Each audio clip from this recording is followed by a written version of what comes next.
Hey family, we are live, broadcasting live. This is the Conversation Room 101. Make sure it's only adults in the house. I need your mind to be open, prepared, and relaxed. Welcome to our home. Take your shoes off. We got some rules we need to go over. Be kind. No cursing in the chat. If you want to curse, call in. And no shouting out other channels. That's a no-no. We got one other rule. There is no judging our guests. It will not be permitted. Zero tolerance. And if so, you want to do that, guess what? We got security. And we will escort you out. Because over here, hashtag we don't care. We're going to be one big family. We're going to laugh together sometimes. We're going to cry. But we definitely going to pray. I thank the Lord above for everything. I lift him up and give him the glory. But you guys, right now, we're going to get our popcorn. And then we're going to see what's going on. And let me just park my car. And I'll be in there in a minute. I'll see you real soon.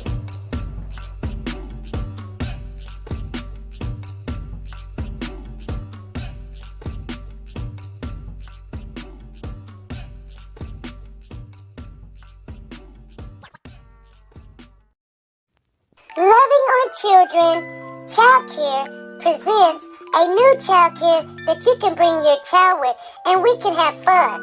It's in the Buck County, but she also cares for kids that's in the Philadelphia area also. She has first shift openings, she provides the meals, and she has virtual learning. Bring your kids on over here and we can play all together at Loving on Children. And you can reach her at ashlynwilliams76@gmail.com. The link is down below.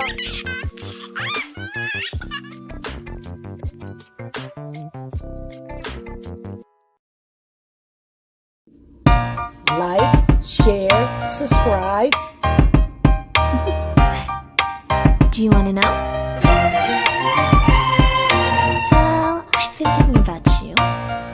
And I think you'll have to listen. Because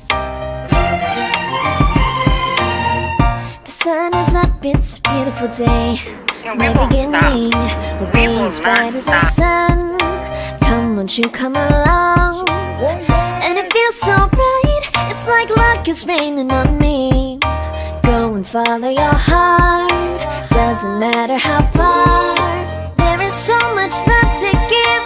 Something's telling me this time. Baby, baby, now See this? Now you cannot go. Baby, baby, gotta go. There is so much love to give. Something's telling me it's right. Neighbors and the When you community came to me, compelled to who are scour you? the area. It's you, yeah, boy. Where does the fault lie on you?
Hey family, how's everybody doing?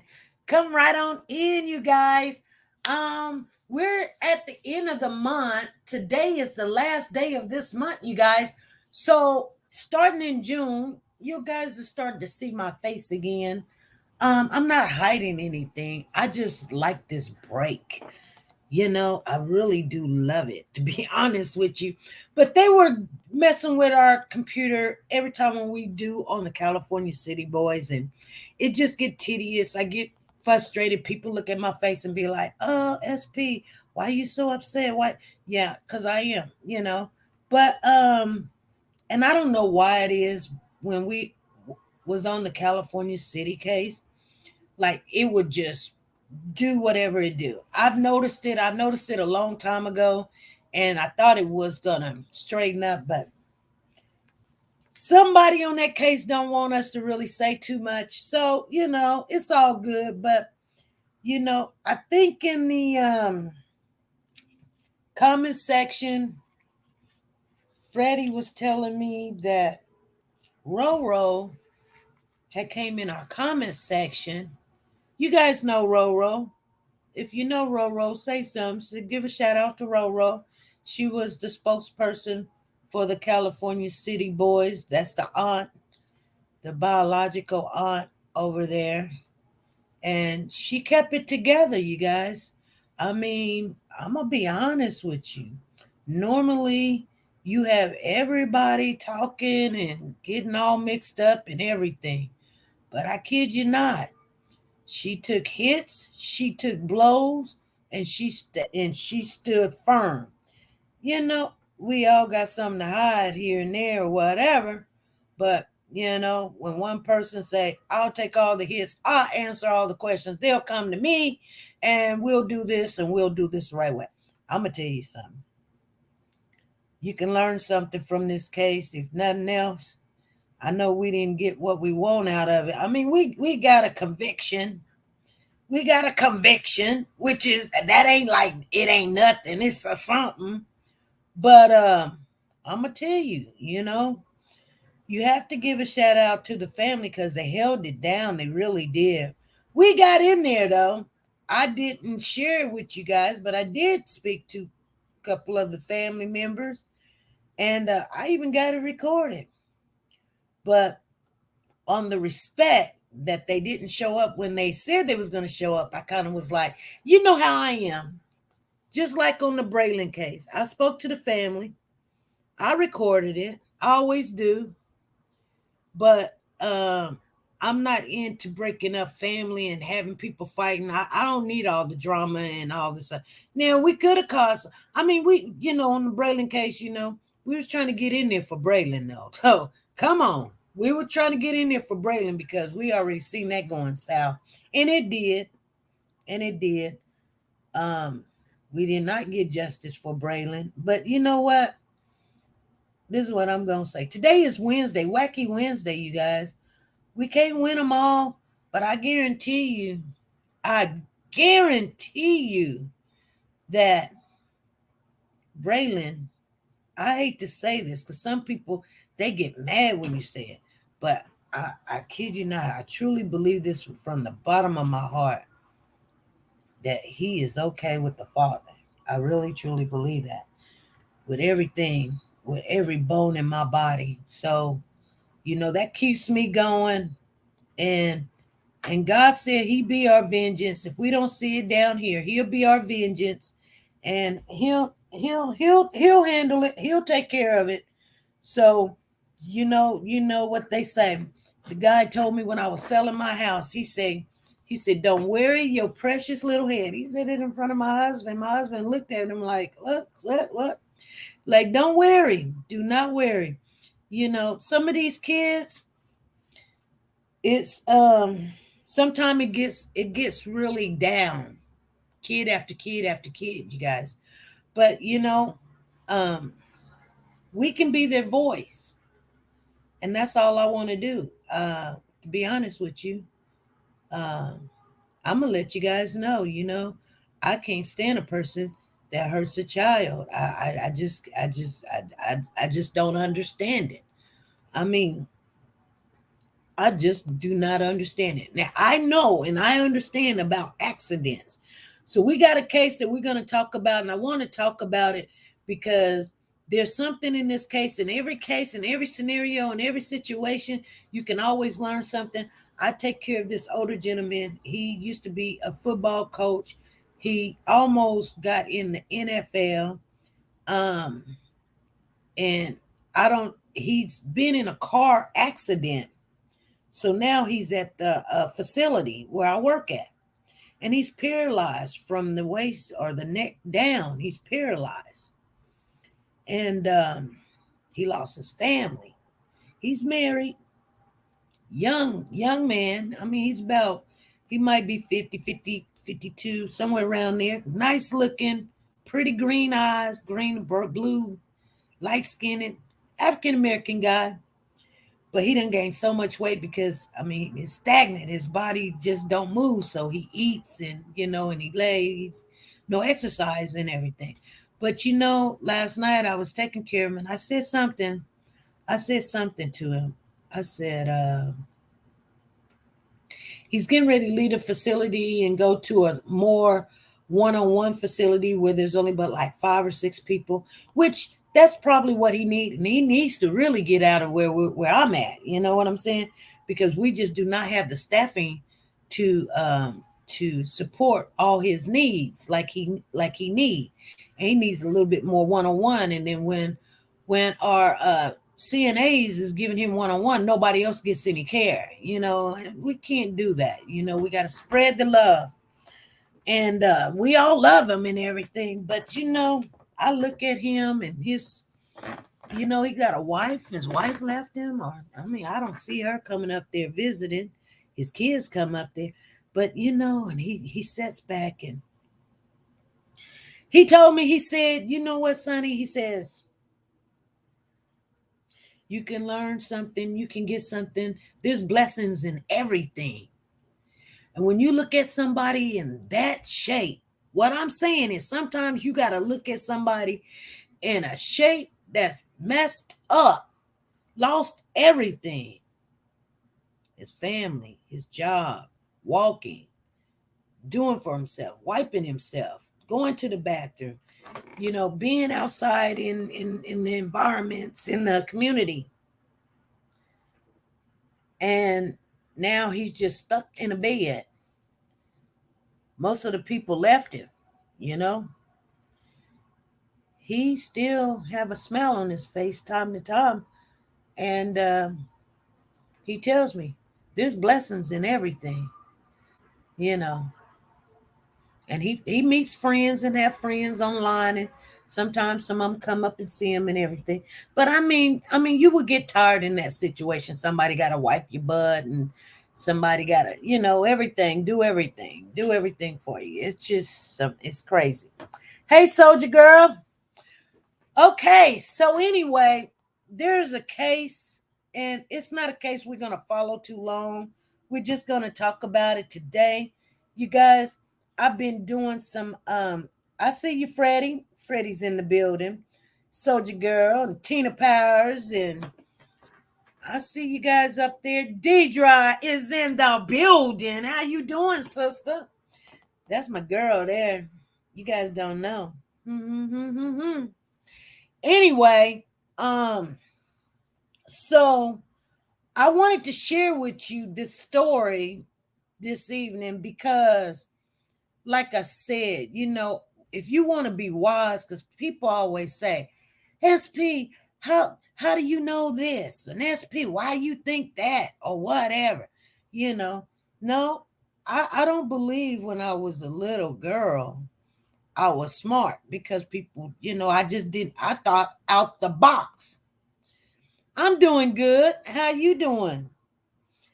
And I thought out the box, but sometimes people didn't think out the box. I didn't want to be like everybody else. And I'm going to tell you something. 90% of the world is not rich. They're poor. They're working class citizen because we're all doing the same thing. We're competing against each other, which each other is only got what? Maybe a nickel above $1. So, that's why you got to do things outside what other people won't do to get it. You know what I'm saying? You just can't do the average mojo thing and think you got it because you only got the same thing as everybody else. Which if you're doing like right now, I'm working on my math and, I'm trying to get placement in the math, so I won't have to start at the beginning. So anyway, I'll take my test Friday, and I'll tell y'all what I did. I don't think I'm gonna do too good, but the teacher told me to go on ahead and do it. She said, "You got it, you can do it." So I'm gonna do it. The professor, I'm sorry, I called her a teacher, professor, or whatever. But anyway, you guys, you know, there's this little girl. She's 3 months old. She's in the Bronx area. That's New York. And I guess she came up missing about 2 weeks ago. 2 months ago. I can't remember when. I'm trying to find it. I am trying to find it. But anyway, the father of this little girl. Hold on, I found it. So the father of this little girl called his dad and told his dad that his daughter was gone, and that he told the dad the whole story. He said, "Hey, Dad, I didn't really catch the little girl's name. If somebody got her name in the channel, please put it on in there." But the little girl, she's 3 months old. Her mother's from Switzerland. And I'm going to share a little bit of that with you guys. I'm going to even let you hear the whole thing. But beautiful, beautiful little girl. I mean, when I say this little girl, she was beautiful as a baby, 3 months. All her features was already being seen. Pretty eyes, pretty nose, just a smile on her face, just beautiful kind of caramel complexion, just beautiful. A baby that you would want to take home and love on and kiss on them cheeks, and she just smiling and everything. Well, I guess he came home one day, and they was what they call transient family. They really didn't have a home. They wasn't homeless, but they was living in a home, more like a shelter community apartment. So it was, Soldier Girl said her name was Aaliyah. Okay.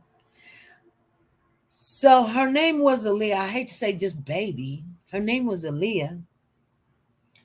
And I guess he was tired. She was screaming and hollering. He wanted her to just shut up.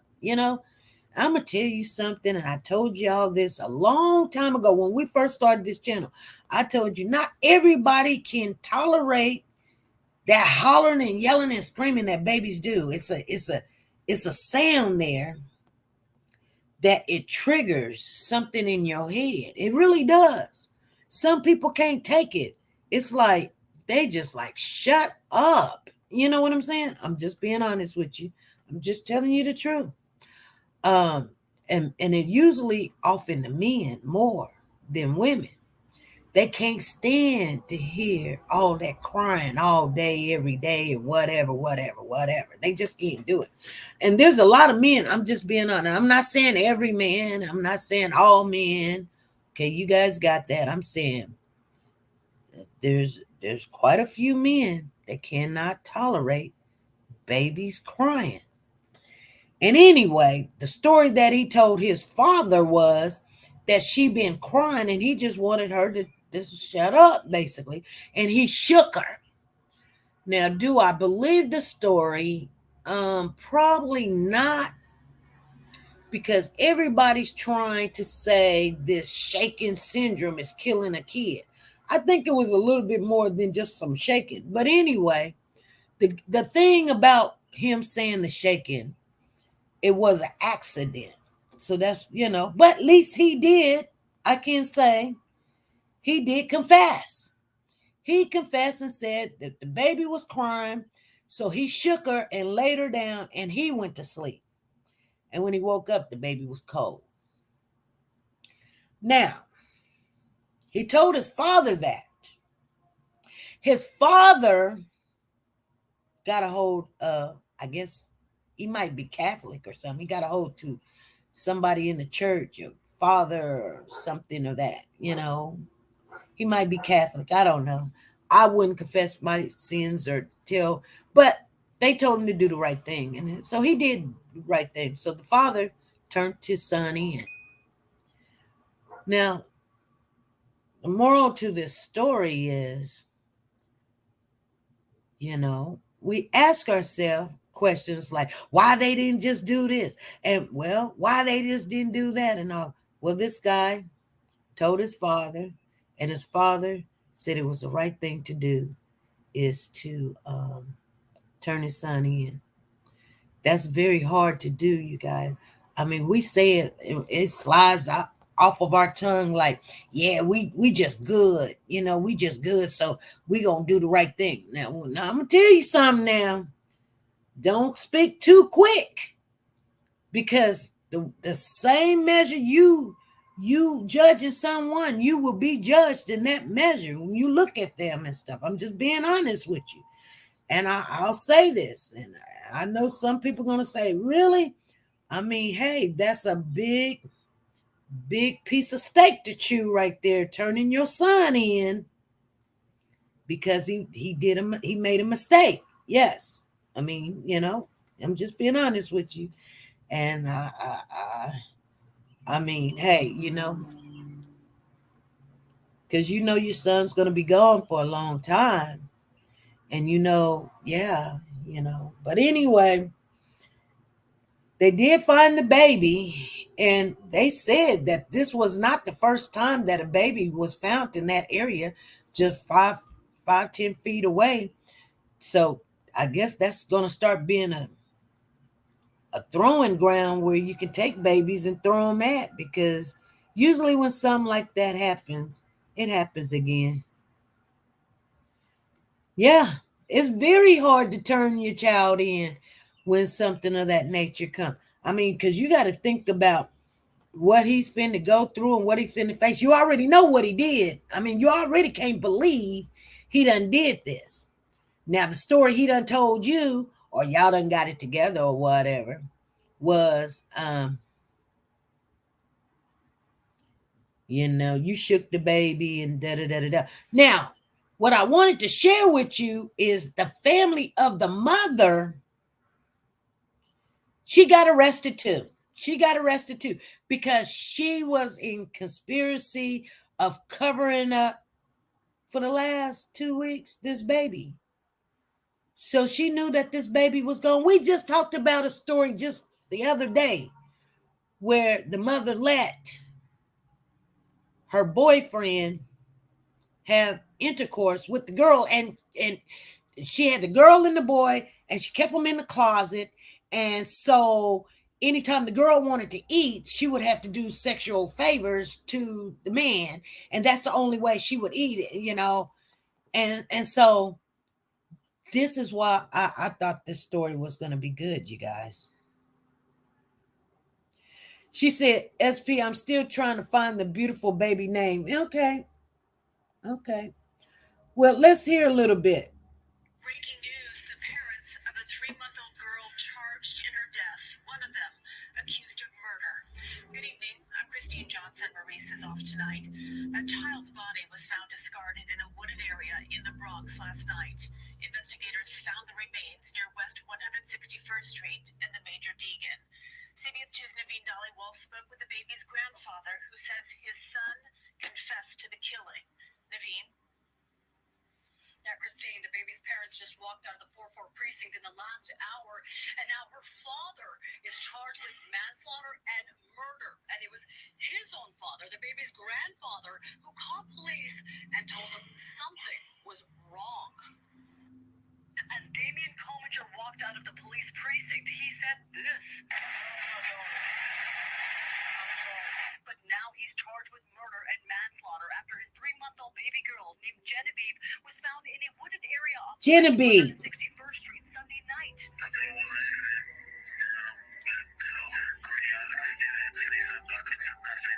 Damien's father, the baby's grandfather, Donald Cominger, who lives out of state, says he's the one who called police after being concerned for his granddaughter. On the phone, he recalled his son's chilling words. I did call police. And why did you call the police? Because of what he told me. What did he tell you? That she had passed away.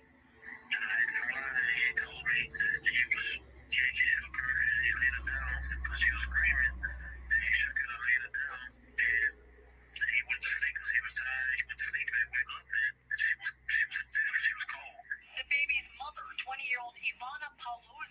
facing charges of concealment of a human corpse. How's he gonna chop a baby that day? Detectives say the child was staying at this shelter on University Avenue, not far from where she was found.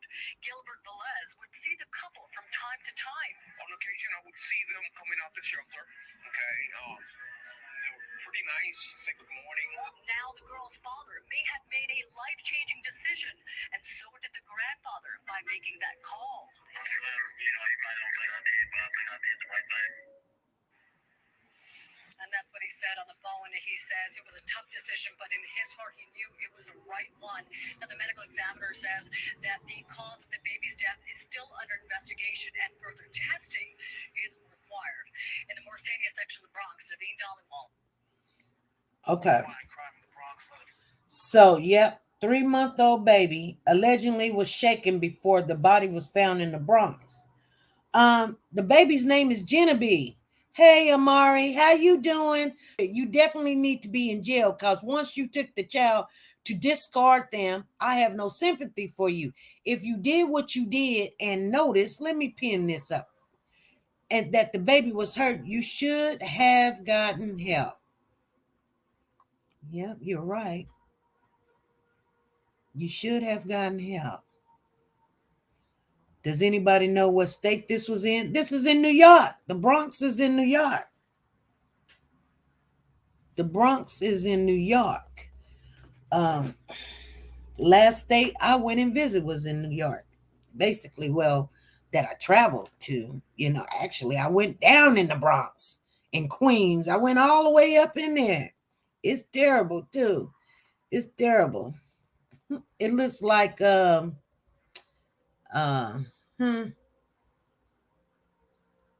would say, I don't know, kind of a little bit look like Chicago, on the bad side of Chicago.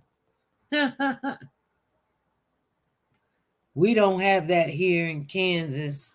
I mean, people always say, Genevieve, SP, Genevieve. Yeah. Got it. Thank you, Soldier Girl. Hey, Lisa Calhoun, how you doing? Hey, Tina Paris. So anyway, you guys, that kind of, I know you guys seen the thumbnail. The little girl's a pretty little girl, precious. And the father said that he loved his daughter. That's what he said. And I don't think that he didn't love his daughter. I just think that, when you maybe in, you thought you can make it out. They were only but young. They was like 23 years of age or whatever. Young adults out there with a brand new baby, didn't have a roof over their head, didn't have a job, to go to, probably didn't have a car. You guys understand what I'm saying? And then you got this baby you done brought in the world. And I mean, you're starting from zero, minus zero. You got minus something. You ain't even starting at zero like how we raise our kids. You guys understand what I'm saying? This 23-year-old guy and the woman hooked up, had a baby, and ain't got a house, rent, or anything, job, car, anything, living in a shelter, you guys. So this is why I don't judge people, because I know good and well I'm not going to have my kids living in a shelter. I'm going to bring them home. I don't care what they bring home with them. I try to tell them you can't bring everything home with you. So you leave that out there and get yourself together. And this is why we need to talk about our kids.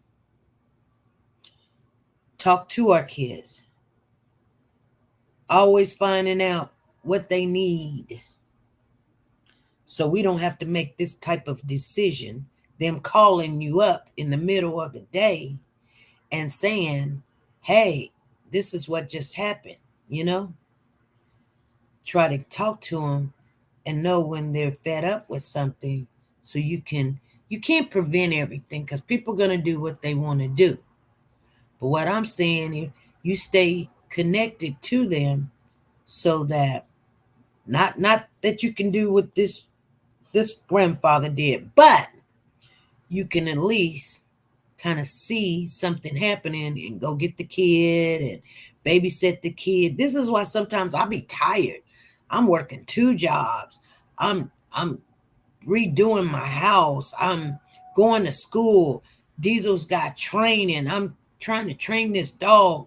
But if my son called me, or my daughter called me and say, hey, Mom, can you keep Junior? Can you keep, Adrian, whatever.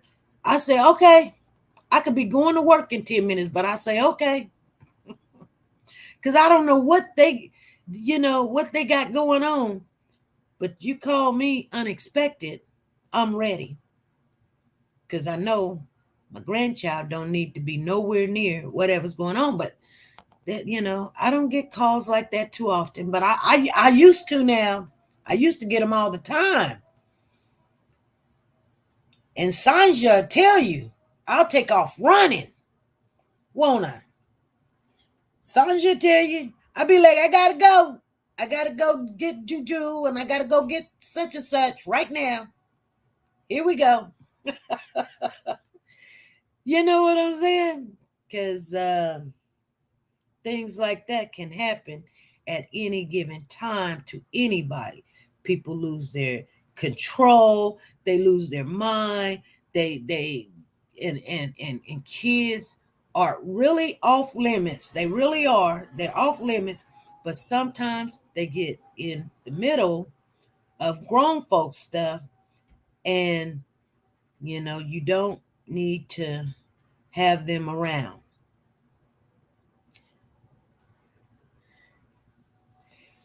LaKendra said, y'all make too many excuses for these people. Everyone has tough times, but the way you handle it means everything.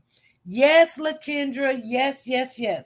But you got to know what I'm saying is things happen. And I'm not saying it in a bad way. Things do happen. And only thing I'm saying is you can't prevent things from happening, but you can make things better for your children and your grandchildren by staying connected, not being a busybody, not getting all in their business or something, but staying connected so that you know when you need to get up and help, because that's what family is all about. It's about helping. It's not just because we connected because I done had kids or that's my brother or whatever. But when you see a situation that's going south, like, okay, say for instance, we'll talk a little bit. Let me see here. Say for instance, let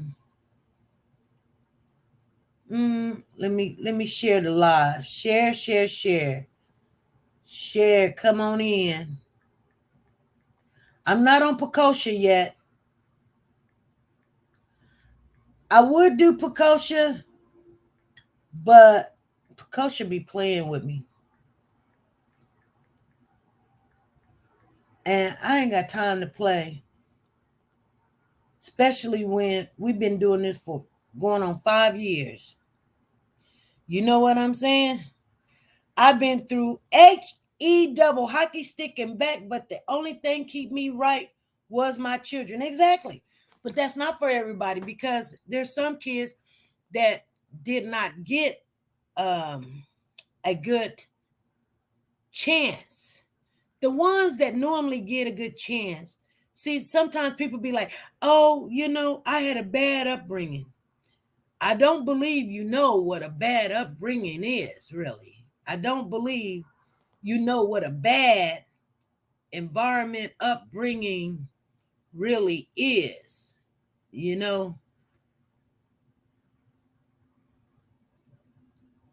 Okay. So, like some of these kids, we just got through talking about the little girl and the little boy being locked up in the closet. I mean, 90% of the time. And only time she could come out to do sexual favors with mama's boyfriend. That's a terrible upbringing. You know what I'm saying? That's a terrible upbringing. That's something we can't even put in our mind and think about. Like, I mean, everybody always say, oh, I've had it bad. Oh, my mother didn't care for me. Oh, I was raised by my grandmother. Or, oh, it wasn't that bad now. Okay? So, I mean, I'm just being honest. I mean, sometimes the parents, was on drugs, but they put you in a place where you were safe. Or they seen something was happening and they know they couldn't do nothing, or they going to go to jail and everybody else going to go to jail. So maybe the cousin did have to step in. Maybe the sister did have to step in.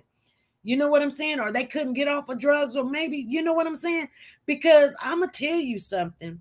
And I told you guys this, and I hate to bark on this because you guys know more of my business than anybody else. But being honest, I said when I adopted my niece, that's not something I wanted to do.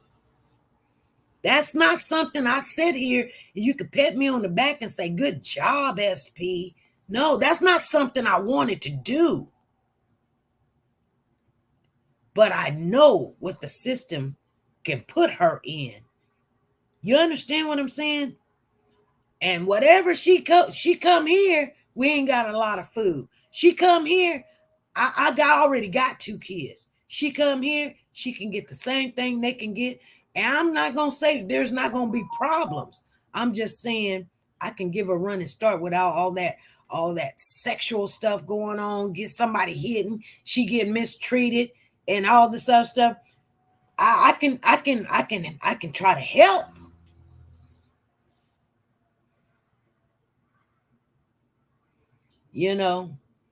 And so she may not understand it right now. That sometimes when you pull people out the fire, they hate you and get mad at you, whatever, But I'm going to tell you something. And I always say this, and I don't go running, chasing after anybody for whatever reason. I'm saying, when you help and you know you done helped and you put everything into it, it could be your kid, it can be your grandkid that you got to go pick up and take care of. It could be the neighbor kid. Whatever you invested in and installed, it's gonna be good for that child. Sometimes you have to go the whole length and adopt, which I don't tell people to do that. I tell them, I try to talk them out of it. If there's any other way, I'll be like Jesus on the cross. Father, is there any other way? Take this cup from me, because I don't want to do it. And it's not that I'm greedy or I'm, selfish. I just know that it's going to be hard, and it's going to be a lot of crying. It's going to be a lot of backlashing, fighting and arguing and everything. Hold on, my job is calling me. I wonder what they want.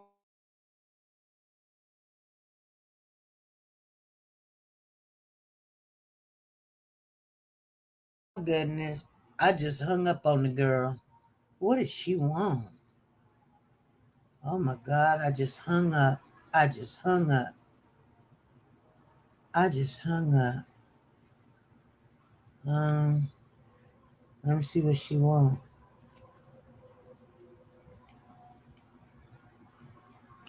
Oh my goodness, I just hung up on her.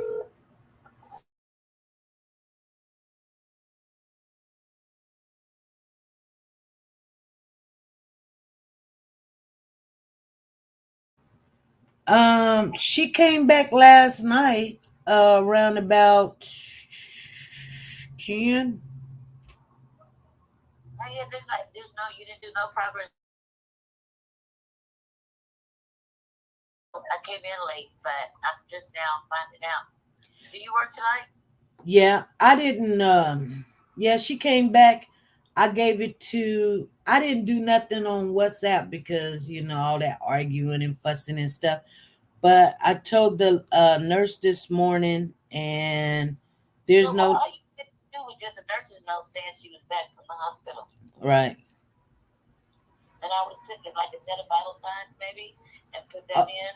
And that's all you needed. Oh yeah, I did do that, but I can go in there and put that in if you want me to. Do that when you come back. Yeah, just say she came back. All right. Back. All Okay, right. thank you. All right. Oh my God. Oh my goodness. They're like, can you drop the link? She's like, I didn't know she came back. Well, shoot. I'm not finna play games with kids. See, I don't play games with kids. I didn't know she came back. Well, I'm not finna do it. The last time, you guys, the reason why I won't do on the WhatsApp, if you guys didn't know, I let you hear some of this stuff because last time I did WhatsApp, me and this girl got into it. We got into it. She told me stay in my lane. I told her I was in my lane. I was driving when matter of fact, I was on lunch. I wasn't even driving.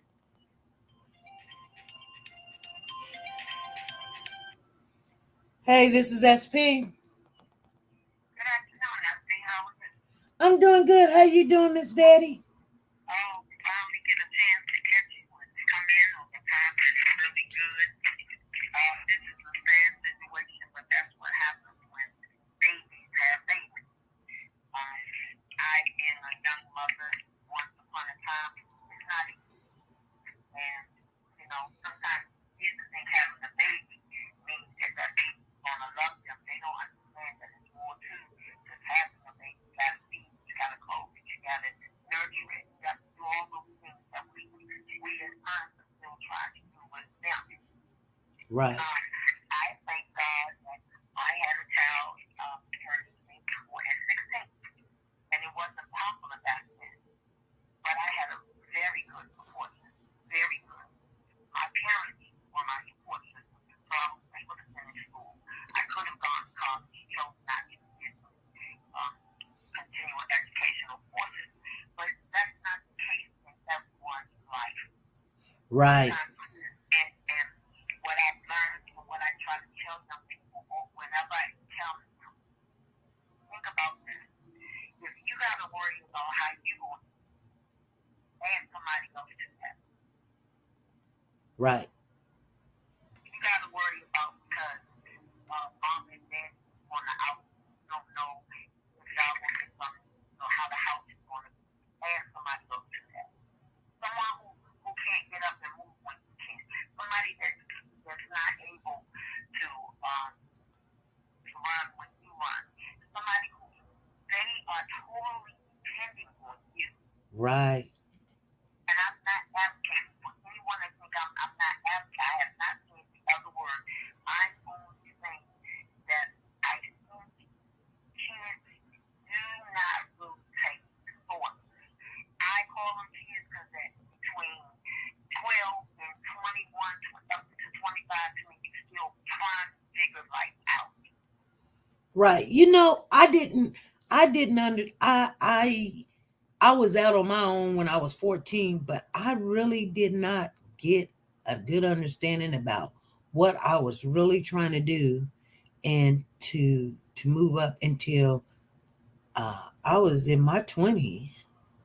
I was 20, I was 16 with the first child, 19 with the second child, 21 married.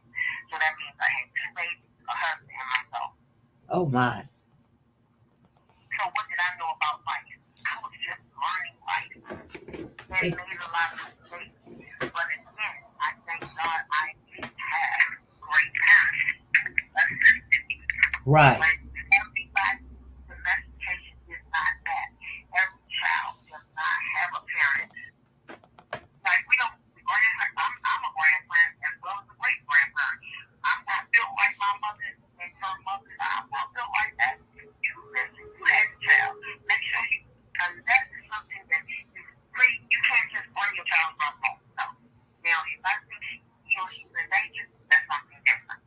Right. But you just go to happy hour, no, have kids now, honey. Your life changes.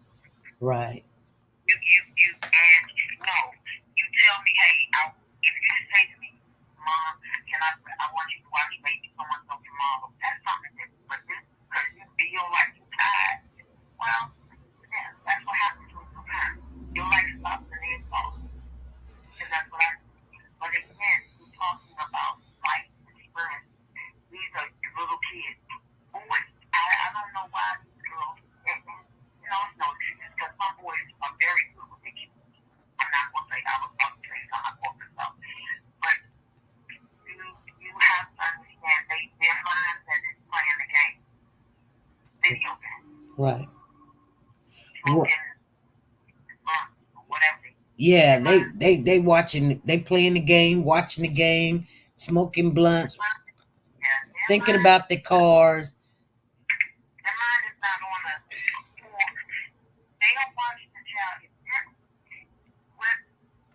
We have to teach our children. If they're in the house, boys know what you're the mom. They know that because that's what they hear. So unless the mother has trained them, and it is mom, who says, listen, the house is not just for the woman. You have responsibility as well. I'm not saying this baby is not his child. Right. But he's a child. So the baby probably was crying. And he was playing his game. I'm just using a scenario. I don't know if he was playing the game or not. But he was, and she distracted him. Right. When he became angry. Right. I mean, it gets, a baby crying, and you're not used to that. And now you're looking at, you got a whole person that's just messing up your whole vibe and bringing your high down, and you want to sleep. You've been walking all day, and you don't know how you're going to do this and do that. And, well, think about it. We think the same way, don't we? Yeah. When we come home from work, we don't work this week. We full of those. And they got the TV going. They got their friends over. Oh, my God, I need my house back. Give me my house. Right. That's too much noise. Come on, man. Then they go in their room, they slam the door. The sound is vibrating off the wall. And I'm saying, we are full-grown adults. And it irritates us. So imagine this, what is this? This patience is not as hard as ours. Yeah. As I stated, I try to emphasize to all young people I come in contact with, male and female, enjoy life. Right. Everything early is not fun. You 18, you didn't even finish school. You got 2 babies on yourself. Why? Yeah. What are you offering them? Right. And I'm not going to get into generational anything. What are you, if you saw how your mother or father did, you didn't, then make your life different. Right. I'm sorry to say this wrong. And I don't know. I think as a parent, that would have been hard for me to do as well, but I would have done the right thing at home. Yeah. I would still be crying. I'm not going to tell you I'm not crying. Right. And I would get my son help, or my daughter help. But you can't do that. That baby didn't deserve to die. Right. Right. And I feel the way I do because of my life experience, the things I've seen and have been through with others. So, yeah, I'm going to think of it a different way. Yeah. Because I think that, we can't keep going. We have to teach our kids that, listen, this is wrong. This is what you did was wrong. You had the conscious mind to know she was hurt. You should have called for help. Yeah. Because we could have dealt with the got upset, who injured her, and now you can't be around her for a while. But now you can't be around her at home. Now we're in a whole different arena.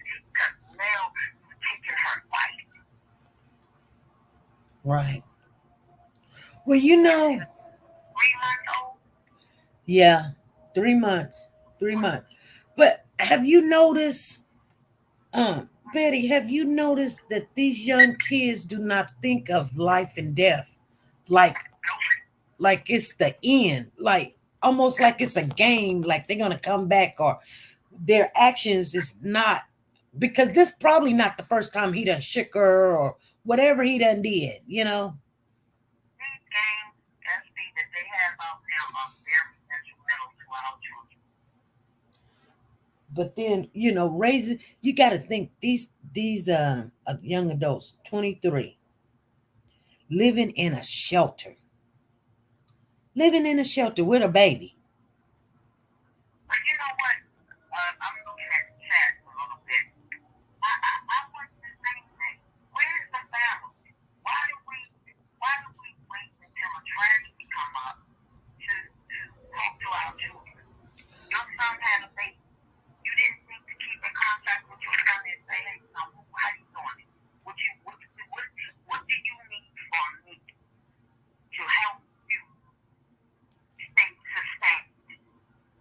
You can't, I need you to, you can't act and then think. You gotta stay focused. You gotta, where is this? I guess I'm thinking like this, what has happened to us that we don't have any concern for anything other than what's in our immediate zone? What do I mean by that? I would ask questions. Oh, you had a baby? What you got? Where you stand at? And you said, they outside. They're in the shelter with a 3-month-old baby. Where's your father? Nobody's going to help them. Right. Tell them to go in the shelter, because I know this is what I've heard. Go in the shelter because you will get housing faster. Right. Yeah, you're right. You will get housing faster. So we put them in these situations. We tell them these ways to go, but we still don't help them. Okay, if you say go in the shelter, okay, y'all have food, this baby had, you still need to, what's the word, educate them on how to move forward. Right. You don't need to be home with the baby at this point. Both of y'all need to be working at McDonald's or whatever. Right. Because the state will help you with the baby. The state will. But when I say we, I'm not, everybody's not like, we just think that, no, they're not grown when they turn. No, they're not grown when they turn 20. No, one, they fall from it. Yeah. I talk to my grandkids all the time, and they're in that range. I used to say to them, listen, I'm not grown. You still trying to figure you out. You don't know what you like in this life yet. Right. And the moment somebody else. Right. And I'm a great grandmother by why? Because her mother felt like, oh, it's okay, she's grown. She's not grown. She's only 22, 23. She got 2 kids, unmarried. Hello? I ain't gonna listen. I'm not got here to talk about nobody else. Life. You have to teach your kids, listen, this is the consequence of what happens. You can't do this no more. You won't be able to do this anymore. But no, we don't. But then that day that they come to you and say, Mama, I'm pregnant. Or your son come and say, I got a baby on the way. You're like, you're like crying and mad, and I mean, you happy that you're gonna be a grandparent or whatever, but you're thinking to yourself, you don't know what you got yourself into. This is a life decision, a responsibility. And let me just say this, I'm not gonna hold up the line. Let me be very clear. When I say my parents helped me, they did. Yeah. If I went to school, I'm gonna say school started at 9, like 9 to 3.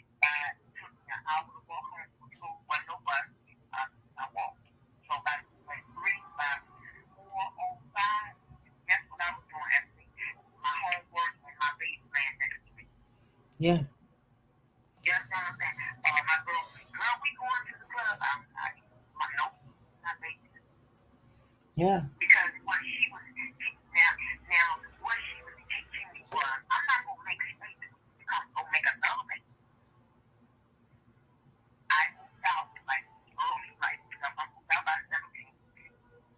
And but again, I'm not saying, oh no, you gotta teach your girl and your boy. If you do this is what's gonna happen. Are you ready for that? You like $200 a year. Right. Mm-hmm. You like your hair. You like real human hair, $500 hair. You won't be able to do that. I'm just speaking to this generation. You want to get your nails done, the long one, the little one. You're not gonna be able to do that. Right. You gotta have your lashes on. You're not gonna be able to do all of that because the baby is gonna take precedence over that, or it's you. Right. And that's the thing. I just think that more prayers about where we are. This generation, they have really no. It's like they don't even have a heart of concern of what they do, their actions of income. I'm just sorry, this is maybe 3 months old. I'm sorry. And then threw her in the woods like she was trash. Right. And if his father wouldn't have spoke up, this would have been a case that we would have been on. Trying to find the baby and what happened to the baby. Nobody even noticed that the baby even was missing. Exactly. Same thing with when you think about the California before. Yeah. Had your channel, all of your assistants, not went out researching, pushed it. Those boys would have gone, they would have never been talked about. You live all the way to Canada. You put a billboard in California for your application of what is for children. That's what I'm saying. So all someone had to do was say to SP, my nephew's commitment or whatever it was, how it came. There was no hesitation.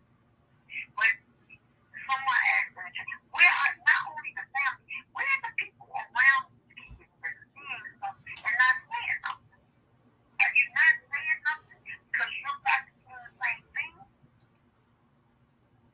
Exactly. You hear a baby crying, you're not going to get up and you got kids, you're not going to go over and say, hey, you need some help.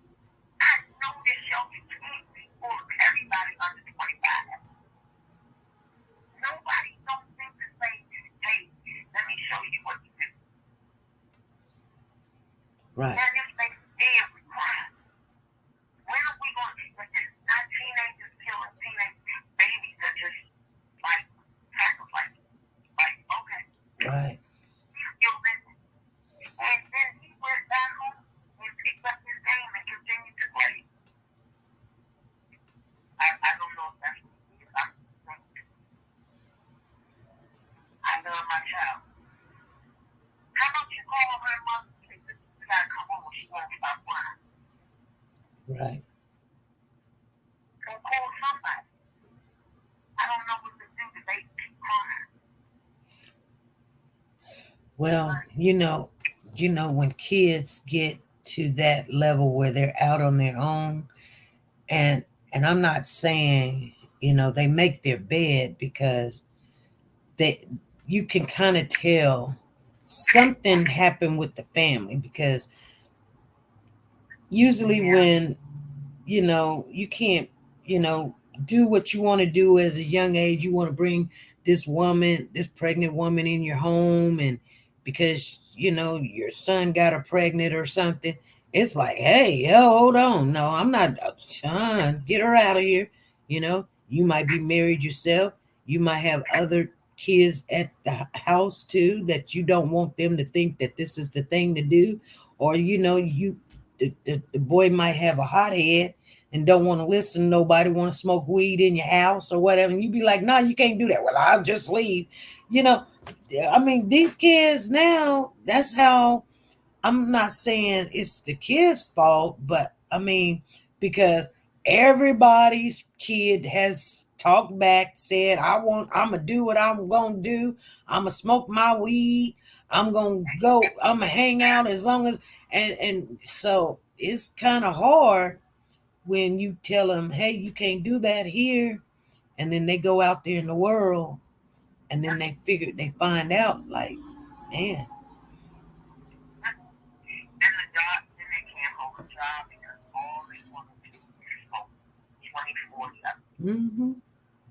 Yep. Yep. Because it burns up the brain cells. I mean, no, they say, oh, no, I'm good. No, you got to move slow. The response to certain things is slow. And then if someone, I won't say criticize you, but one of the jobs they correct you about something, get an attitude. And that is because you have sat around all day smoking. Right. Or you go on break, you come back, you smell like a tree. So, I can only start with my own home and try to, those I come in contact with. But it's very difficult to sit back and hear these stories over and over again about these things that not feel away. I can only change so much, but it hurts when these things die. And they didn't even have a chance to leave. Right. The child is dead. When did it leave? Yeah. So, but I want to go back in the chat. Now, thanks for the conversation, Anthony. I really enjoyed it. Thank you. All right. Bye-bye. Bye. All right. That was Miss Come Holla at a Sister. I want to thank two people that gave some super chat. There's Avalanche. Thank you, Avalanche. And thank you, Soldier Girl, for the super chat. Let me go in here and give you guys a shout out. And then we're going to end on our commentaries. So thank you.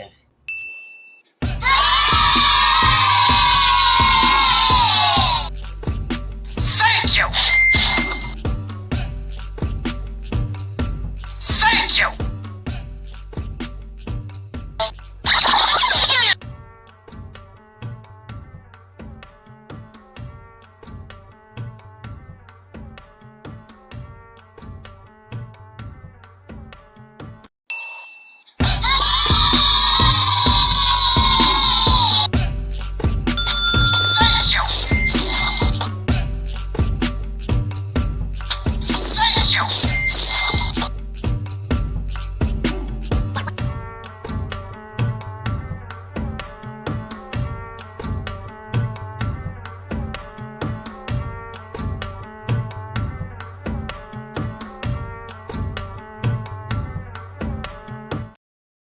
I want to thank Avalanche and Soldier Girl for the super chat. You guys, I want to share something with you. I should have said it at the beginning of this broadcast, but I want to let you guys know you may not see Zan, Woke the God in the building. She called me this morning and let me know that her sister has passed away. She needs you guys to keep her in your prayers, and things is always happening, you guys. You never know. You never know. The ending of this broadcast, we are coming to the end of it. I want you guys to know that, I mean, there's no right way, no wrong way, to go about. I know to try to help or put your hand out. Somebody tell you something. My boss just called and said, hey, I didn't even know this person was back. You should have did this. You should have did. You said, okay. You hear me say, okay. Okay. Well, go in there and do, okay. Because it ain't no big deal. It ain't no big deal. If you really wanted to know, you should have been there. But, I mean, hey, you know what I'm saying? Life is like that. I don't say 90% of what's on my mind, but what I will do is do the best that I could do, go in there and try to help. Our kids, our grandkids, family, They're going to make bad decisions. And like I said, this grandfather, he did not want to do it, but he knew it was the right thing to do. And some of us, we say we will do that. I couldn't tell you if I would do that. I'm just saying, I don't ever want something like that to come on my porch. I could not say I would say this or that right now. I mean, the right thing is the best thing to do, but it is scary sometimes, the things that get in our kids' way. And then on top of that, the upbringing, one time I had to put my son out the house because he was defiant. He wasn't listening. He was bringing people in my home, and then they was living here, and I told everybody, get out. I didn't know what they were going to do, but I needed him to understand there's rules and regulations at this house. There's rules and regulations, and you can abide by them. I don't have to take care of somebody else's kid, but you, I will take care of. But you have to listen to me, and it has to run this way. And then you got kids that the parents are doing things, and then they don't, treat the kid right, and the kid grow up trying to make right decisions. I'm not giving nobody no easy way. I'm just saying, got to be compassionate sometimes when these things is happening, because if they ever hit your home, you'll understand that it's not as black and white as we think it is. My daughter got pregnant at a young age. She was she was tired of people talking about her at school because she's small anyway. I mean, she looked like a third grader. I won't even say a fifth grader. I say she looked like a third grader. She's very short, very small, petite, couldn't even weigh 100 pounds soaking wet. And she pregnant. And she's tiny. She's short. I'm short. She's shorter than me. She didn't even stand 4 foot tall.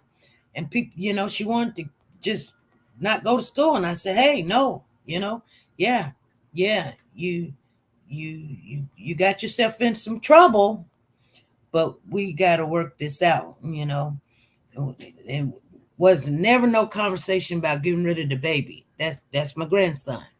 Never no conversation about that. But I have to step up and try to help as much as I can. And because they do get in trouble, you guys. Kids, they do get in trouble. And we say, how can we help the ones where we want to say something after the fact? Sometimes you don't see it until it hits home. It hits home.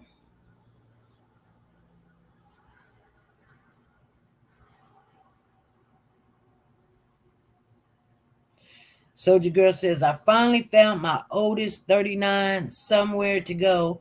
I got a full house and he earning up everything. He earning up everything. Okay. He eating up everything, she said, like a pig. She said, check my cash app. Okay, well, let me see here. Because I got to put it on there. Somebody was doing something with Zales, and I kept trying to tell them we don't have Zales. We're not doing Zales. And they were doing Zales, and I was like, okay. All right, I got you on there. Avalanche. I'm writing all this down. You guys thinking, oh, I'm trying to find my paper. I got you on here again. Okay. So I got to put a thing on there. Thank you for the Cash App. It's on here. And put on there Cash App. Thank you. You guys, I will see you guys Friday after my test that they said that I'm ready for. And we'll see what happens on that. You never know.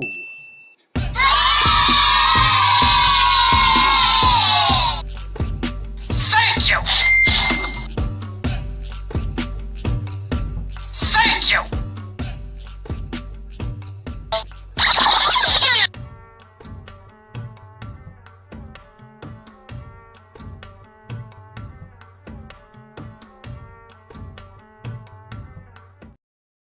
All right. Thank you, Everlance, for the super chat. You guys, I'm gonna get on off of here, finish doing some dinner. I guess I gotta do a progress report real quick. And I will see you guys back here Friday after my test that they say that I'm ready to take. All right, you guys, be safe.